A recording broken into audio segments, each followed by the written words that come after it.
এভাবে যে মরলো, কিভাবে মরলো, কে মারলো, আমাদের কাছে একটাই বিচার, ওই খুনিকে দইরা গুল্লির বদল গুল্লি দিতে হবে।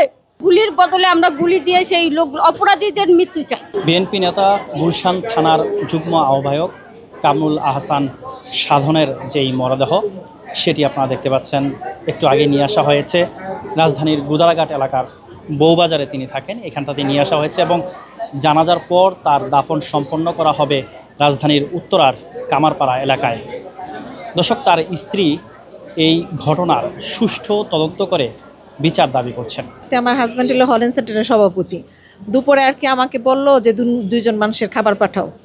তারপরে আমি তো জানি না যে সাধন ভাই, তা আমি আবার দুইজনের খাবার পাঠাইছি। তো বিকাল পর্যন্ত বোধহয় ছিল একসাথে, খুবই ভালো মানুষ ছিল। আমাদের বাসা এমনি পারিবারিকভাবেও তো যাইতো, মাঝে মধ্যে কোনো গেট টুগেদার হলে যাইতো। আবার শনিবারে আমার শ্বশুরের মৃত্যুবার্ষিকী ছিল, সেই দিন সবাই মিলে গিয়ে খাইছে। এমনি কোনো সময় আমি বললাম যে কার কোনো কিছু বলছে তোমাকে, বলে কি না কোনো সময়ই আমার কিছু বলে নাই। হোয়ারেজ দুপুরে ছিল যে তখন ওনাকে কিছু বলে নাই, যে মানে কোনো শত্রুতা থাকলে তো বলতো যে এই হয়েছে বা সেই হয়েছে, বলে কিছুই বলে নাই।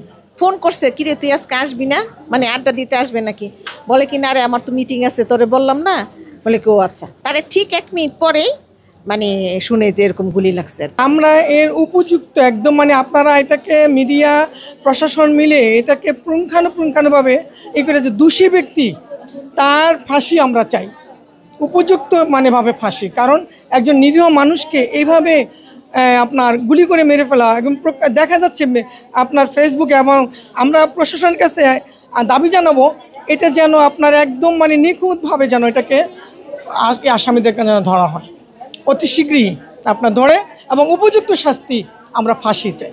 ওনার কোনো অন্যায় আমরা পাই নাই, কোনো দোষ পাই নাই। আমাদের সাথে সে ভাই বোন হিসাবে খুব ভালো ব্যবহার করে গেছে।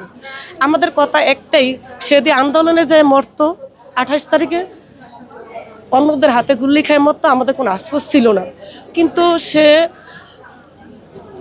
এভাবে যে মরলো, কিভাবে মরলো, কে মারলো, আমাদের কাছে একটাই বিচার, ওই খুনিকে দইরা গুল্লির বদল গুল্লি দিতে হবে।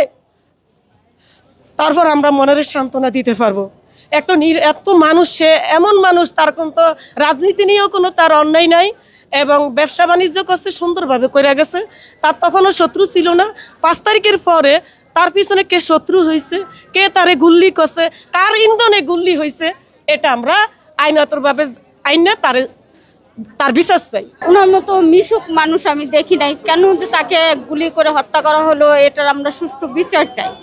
এবং ওনাকে যেভাবে গুলি করে মারা হয়েছে, যারা এখানে যারা ইন্ধন যোগাইছে বা যারা গুলি করছে তাদের আমরা একই কথা বলতে চাই, গুলির বদলে আমরা গুলি দিয়ে সেই লোক অপরাধীদের মৃত্যু চাই। আমরা দেশবাসীর কাছে এটাই, আইনের কাছে আমরা এটাই বলতেছি। কারণ আমাদের জীবনের কোনো নিরাপত্তা নাই এখন, যেহেতু সহজ সরল একটা মানুষকে মারতে পারছে, আমাদেরকে মারাটা কোনো ব্যাপার না। আমাদের কোনো নাই, জীবনের কোনো নিরাপত্তা নাই, রাস্তাঘাটে কোনো নিরাপত্তা নাই, বসবাস করব যে বাসায় সেটারও কোনো নিরাপত্তা নাই। কারণ তারই বাসার সামনে, তারই এলাকায় তাকে যেহেতু এভাবে ওপেনে মারতে পারছে, আমাদের তো আমাদের তো নিরাপত্তা দরকার আছে। আমরা রাজপথে নামবো, যেহেতু আমরা একটা দল করি, আমাদের রাজপথে নামতে হবে। তাহলে এভাবে যখন আমাদের জীবনের কোনো নিরাপত্তা ছিল না, তখনই আমরা সুষ্ঠুভাবে বাঁচতে পারছি। আর এখন জীবনের নিরাপত্তা আছে, তারপরেও তো অহরহ মানুষ মারা যাচ্ছে। আর সাধন ভাইয়ের মতো মানুষ আমি দ্বিতীয়টা জীবনে খুঁজে পাবো কিনা আমি জানি না। ওনারা যেভাবে গুলি করা হয়েছে, কালকে দেখলাম আজকে সকালে আমি ফেসবুকে দেখলাম ওনারা 3-4 জন বসে আছে, তারপরে ওনারা গুলি করা হয়েছে। এই মানে কি অনেক ভালো মানুষ, আমাদের অফিসেও মাঝে মধ্যে যাইতো, যাইয়া দেখা সাক্ষাৎ করতো, চা নাস্তা করতো। এই অনেক ভালো মানুষ ছিল এবং ওনার কোনো শত্রু আছে বলে মনে হয় না। কিন্তু কে বা কারা এই কাজটা করছে, এটা আপনারা তদন্তর সাপেক্ষে আইনের মাধ্যমে এটা সুস্থ আমরা বিচার চাই।